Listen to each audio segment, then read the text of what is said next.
Hi everybody, welcome to my channel or welcome back to my channel. In today's video, we are going to be talking about The Ministry of Utmost Happiness. The Ministry of Utmost Happiness is a novel written by Arundhati Roy and it was published in 2017, almost 20 years after her debut novel, The God of Small Things. So last year, I read and reviewed The God of Small Things. I will leave the link to that in the description and also up here if you are interested in watching that video. Before I give you a sneak peek of the story, let's just talk about the cover.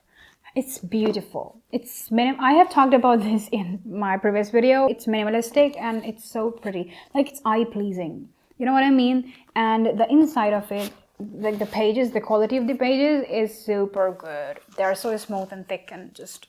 It was a treat to read this book, and it's obviously hardcover. Hardcovers are always beautiful.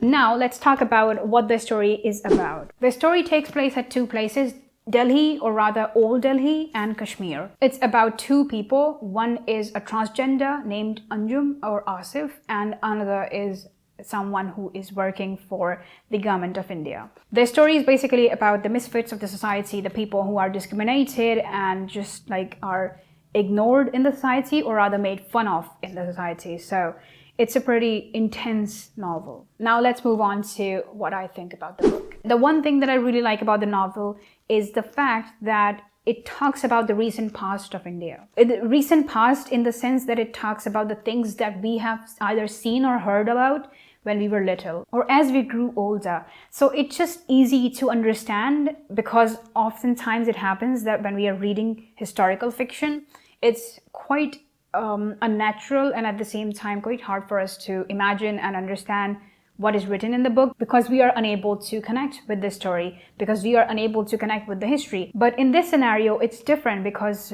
the author is talking about the recent past, so you are easily able to connect the dots and understand what she's talking about. The second thing that I noticed, the language is simpler in this novel as opposed to the other one. Arundhati Roy tops when it comes to writing beautiful sentences. It's just such a treat to read her, because it feels as if the words are just flowing on the page and you are reading something that's truly an art form. One thing that I want to say is don't compare this novel with The God of Small Things, because the context is completely different. The God of Small Things took place in down south, while this is happening in Delhi and Kashmir, so up north. So obviously the distance is huge, the cultures are different, but at the same time, the story is different as well. The novel actually puts emphasis on the atrocities in the society, especially against the minorities, and not only that, even the minorities among the minorities. Arundhati Roy has written this novel in a really raw way. So by the time you are reading Kashmir, it's really hard to read those passages, because we cannot obviously imagine what's going there, because we don't live there. We have only seen versions of it. We have only heard versions of it. And even in this book, it's only a version of it. It's only a speckle of it, what's happening there. So it just hits really, really hard. So if you get affected by those kind of things, just skip this novel. Don't read it, because it will mess up with your head. But at the same time, it just really makes you aware of the current condition of the country. Even though it has been 5 years since this book came out and things have obviously gotten worse, but at the same time, it tells us the ground reality of how things are. The only thing that I have issue with is the fact that there is not much of a story in this novel. There is a story, but it felt like there wasn't much of a story. There isn't much of fiction in it. It rather felt like a non-fiction as opposed to a fiction. So that was kind of a bummer, because I had high expectations, because it's obviously a novel by Arundhati Roy. But apart from telling you about the ground realities and the reality of the country and of the recent past, there isn't much of a story.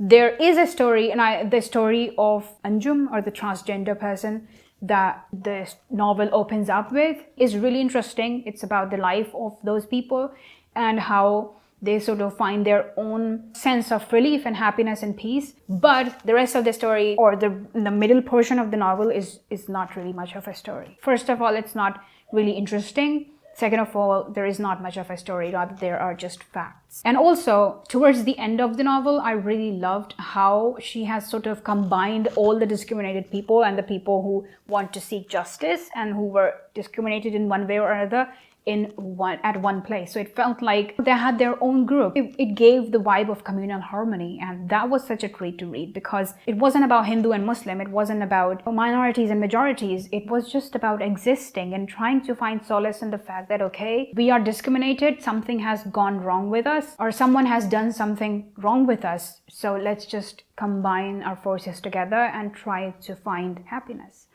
And that's the main theme of this story, how people who are broken find solace within each other. And that's such a beautiful message as well. So all in all, I give this novel a 3.5 out of 5.